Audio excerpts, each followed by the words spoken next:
छोटे शहर का बड़ा सपना, the boy who never gave up.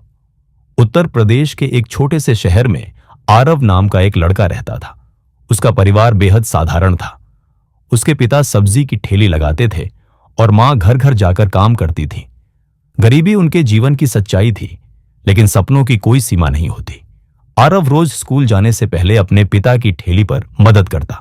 वह सब्जियां तोलता, ग्राहकों को मुस्कान देकर बुलाता और हिसाब किताब लिखता।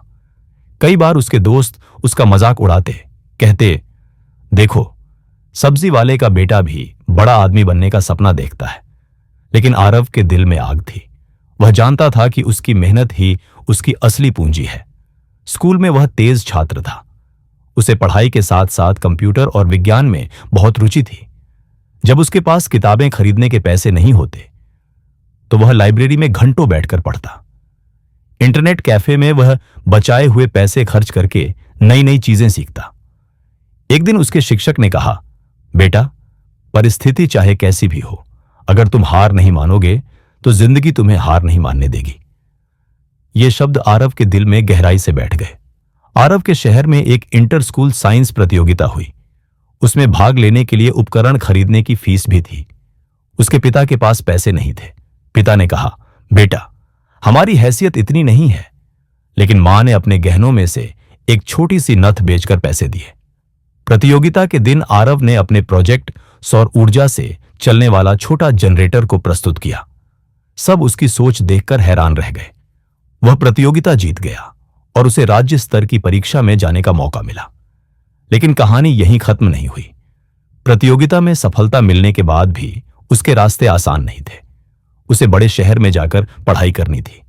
वहां के बच्चों के पास लैपटॉप, इंटरनेट और महंगी किताबें थीं, लेकिन आरव के पास सिर्फ जुनून था।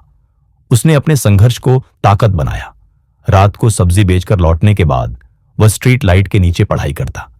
गर्मियों में पंखा भी नहीं होता, लेकिन उसकी किताबें हमेशा उसके साथ होती। धीरे धीरे उसकी मेहनत रंग लाई। उसने छात्रवृत्ति पाई और इंजीनियरिंग कॉलेज में प्रवेश मिला। कॉलेज में भी उसने कई मुश्किलों का सामना किया, लेकिन हार नहीं मानी। वह लगातार मेहनत करता रहा। उसकी प्रतिभा को पहचानकर एक बड़ी कंपनी ने उसे रिसर्च प्रोजेक्ट पर काम करने का मौका दिया। कुछ साल बाद वही सब्जी बेचने वाले का बेटा अपने छोटे से शहर में लौटा, लेकिन इस बार एक सफल इंजीनियर बनकर। उसने अपने शहर के बच्चों के लिए एक फ्री कोचिंग सेंटर खोला, ताकि कोई और बच्चा गरीबी की वजह से अपने सपने पूरे करने से न रुके। आरव की कहानी हर किसी के लिए प्रेरणा बन गई। उसने साबित कर दिया कि परिस्थितियां हमें रोक सकती हैं, लेकिन अगर हौसला अडिग हो तो छोटे शहर का सपना भी आसमान छू सकता है।